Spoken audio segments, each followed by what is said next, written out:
Edinburgh, Scotland on Halloween felt less like a city and more like a living, breathing spectre.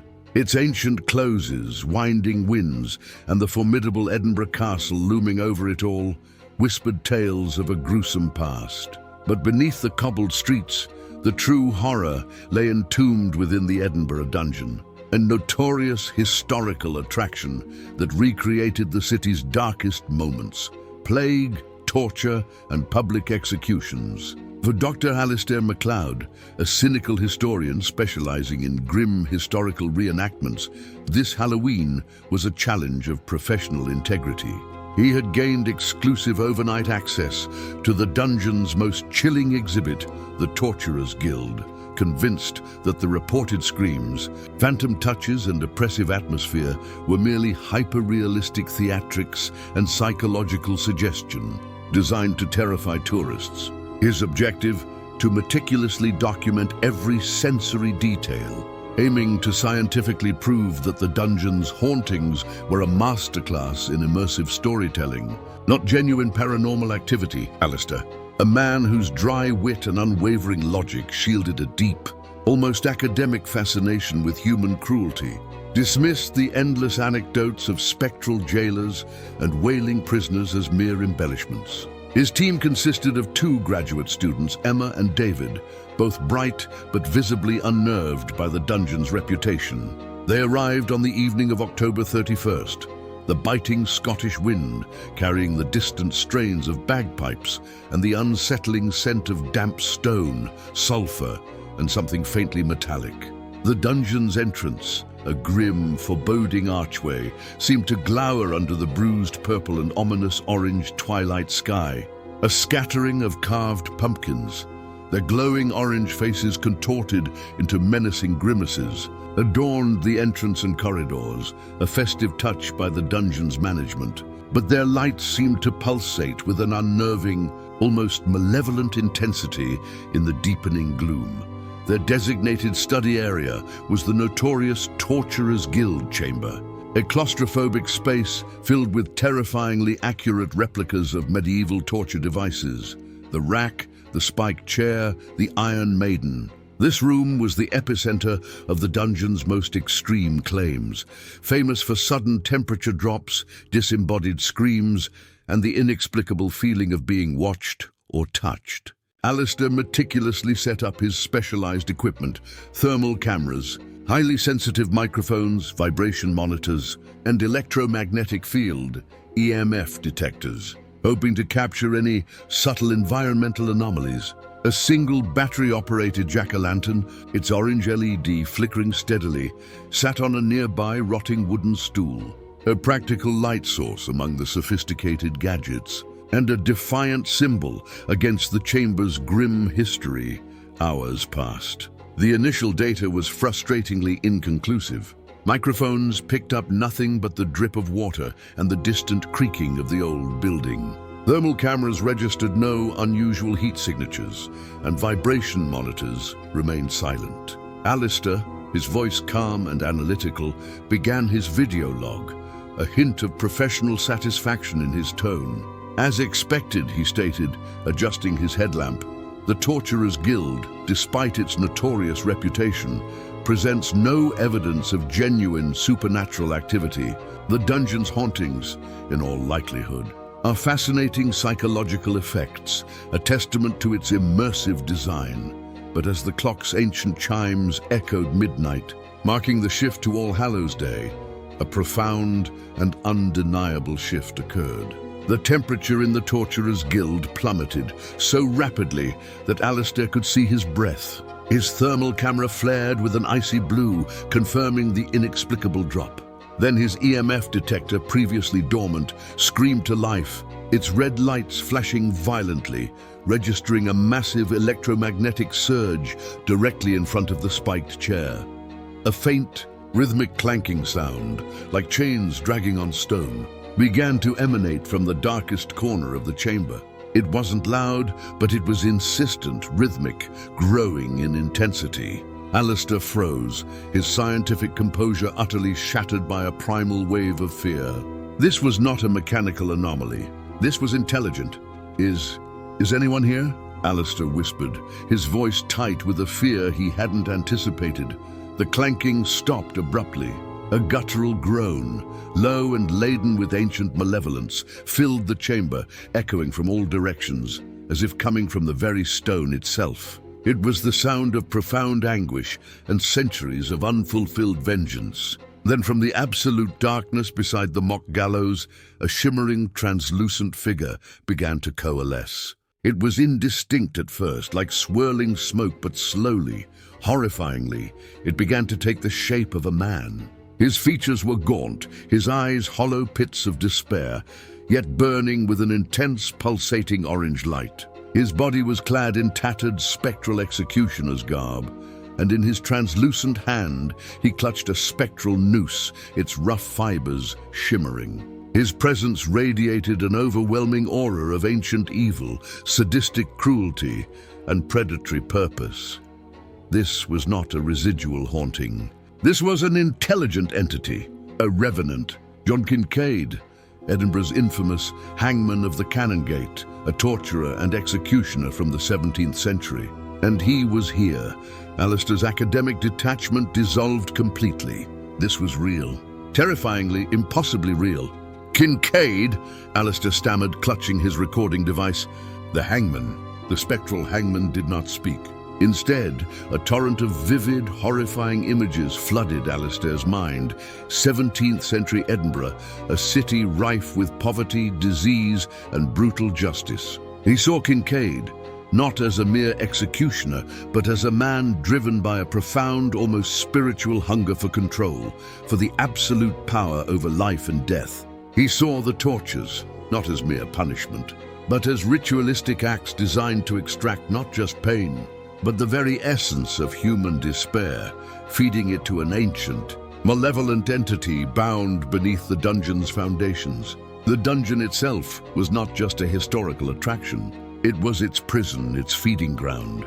The executions, especially those on Halloween, when the veil thinned, were designed to capture the tormented souls, binding them to Kincaid's will, strengthening the parasitic entity's hold on the physical realm. The entity sought to culminate its harvest on Halloween night, to solidify its physical manifestation through a grand final sacrifice, ushering in an age of eternal torment. The pumpkins outside, Alistair realized, were not just festive. They were unintended beacons, their orange glow mirroring Kincaid's malevolent eyes. Drawing his attention to the surface, the images clarified a horrifying truth. John Kincaid was merely a high priest. His sadistic cruelty a means to an unimaginable occult end. The parasitic entity, an ancient force of suffering, was the true power behind his legend, bound to the dungeon, and on Halloween, its hunger was at its apex, demanding not just physical death, but a complete forfeiture of spirit. A mind, a soul, to become its permanent conduit. And Alistair's cynical, analytical mind, which had intruded so deeply into its domain, made him the perfect vessel for its eternal torment.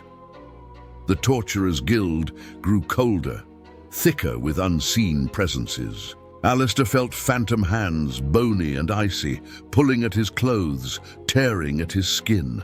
Emma and David huddled together, whimpering. The EMF detector screamed, its red lights a blinding, ceaseless red. The whispers, a cacophony of ancient chants and guttural demands for suffering, filled his mind. Torment, torment. Join us. Serve the master. Eternal agony. The spectral hangman glided closer, his hollow orange eyes fixed on Alistair.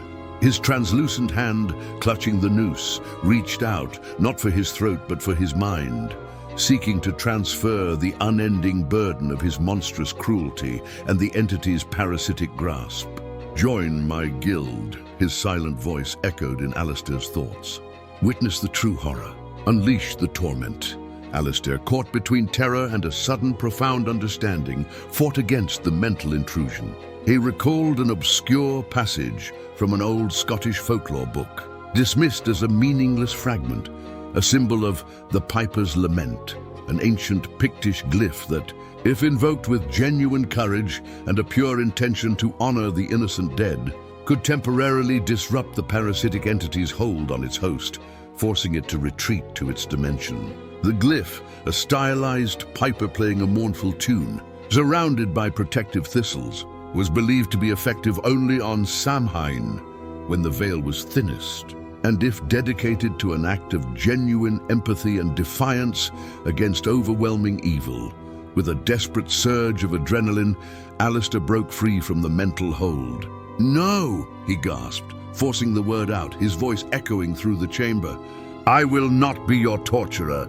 I will not serve your torment." He began frantically drawing the Piper's Lament glyph on the dusty stone floor with his finger, recalling every detail from the folklore book. Emma, despite her terror, saw his desperate effort and, remembering a similar diagram from an old archaeological text, instinctively helped him complete the intricate pattern. David, though still trembling, focused the portable spotlight on the glyph, amplifying its presence. The phantom hands still tugged, but less with malevolence, more with a desperate, pleading urgency for completion of the ritual.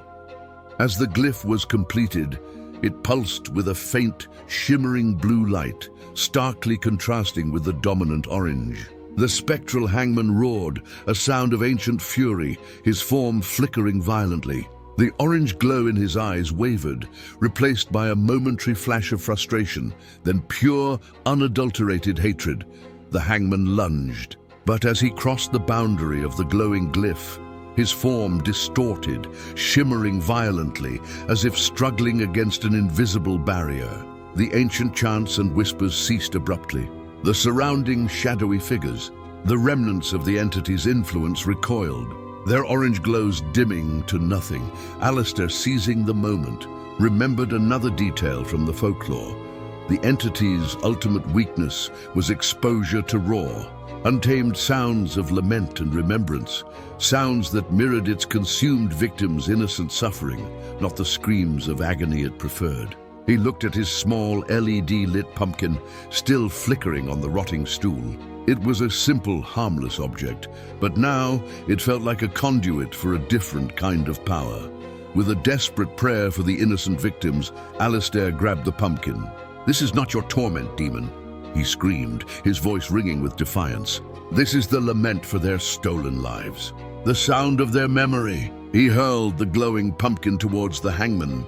The pumpkin struck the spectral form, not with force, but with a sudden, blinding burst of pure golden light, accompanied by the ethereal, mournful sound of bagpipes playing a lament.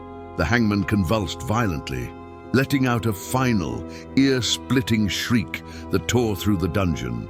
A sound of ancient pain and absolute defeat. His terrifying form dissolved into shimmering golden particles that drifted upwards, through the ancient stone ceiling, ascending into an unseen, ethereal light, finally banished from the physical realm. The dungeon returned to its chilling stillness, but the oppressive malevolence was gone. The EMF detector fell silent, the temperature normalized. The pervasive scent of decay vanished, replaced by a faint, clean smell of damp stone and something akin to a crisp autumn breeze. Emerging from the Edinburgh Dungeon at dawn, Alistair MacLeod was a changed man. His cynicism was utterly shattered, replaced by a profound conviction in the existence of something far older and more terrifying than human cruelty. His historical quest had led him to a spiritual confrontation and, unexpectedly, to a victory over an ancient malevolence. He never again sought to simply record. He sought to understand, to respect, and to protect. His video log, initially a quest for debunking, became a testament to a genuine encounter with the supernatural, watched by thousands. He never returned to purely debunking haunted locations. Instead, working with Emma and David, and with the support of the dungeon's historical trust, he used his platform to advocate for the respectful preservation of such sites, recognizing their potent living history. He published The Hangman's Lament, John Kincaid and the Shadow of Edinburgh, detailing not just the historical context of the dungeon, but his terrifying encounter, the true nature of the entity. and the ritual that bound it. From that Halloween forward, the grim legends of the Edinburgh Dungeon began to shift. Fewer aggressive hauntings were reported. Visitors spoke of a palpable sense of peace in the Torturers' Guild, a subtle presence, but no longer one of malevolence. The entity was banished. Kincaid's spirit finally found its release, and Dr. Alistair MacLeod, the once cynical historian, became an unlikely guardian of Edinburgh's spectral history, ensuring that on every Halloween, the chilling tale of the Edinburgh Dungeon was remembered, not as a mere historical curiosity, but as a poignant narrative of ancient evil, confronted and finally defeated.